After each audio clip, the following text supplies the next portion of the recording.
আজকে দুপুরে চিকেন করেছিলাম, কিছুটা রাত্রের জন্য রেখে দিয়েছিলাম চালের গুঁড়োর রুটি দিয়ে খাবো বলে।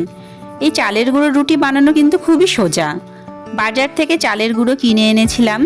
রুটিটা বানানোর জন্য প্রথমে গ্যাস অন করে ফ্রাই প্যান বসিয়ে তার মধ্যে জল দিলাম আর একটু লবণও দিলাম।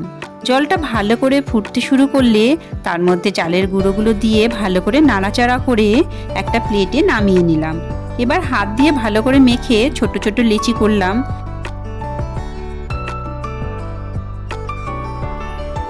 লিচিগুলো বেলে তাওয়াতে ভেজে নিলেই রেডি হয়ে গেল চালের গুঁড়োর রুটি। খেতে কিন্তু খুব ভালো হয়েছিল, আর যেহেতু চিকেনের সাথে খেয়েছি তাই এর স্বাদ আরও বেড়ে গেছিল, আর মেয়েরাও খুব পছন্দ করেছিল। তোমরাও একদিন ট্রাই করতে পারো, খেতে খুব ভালো লাগবে।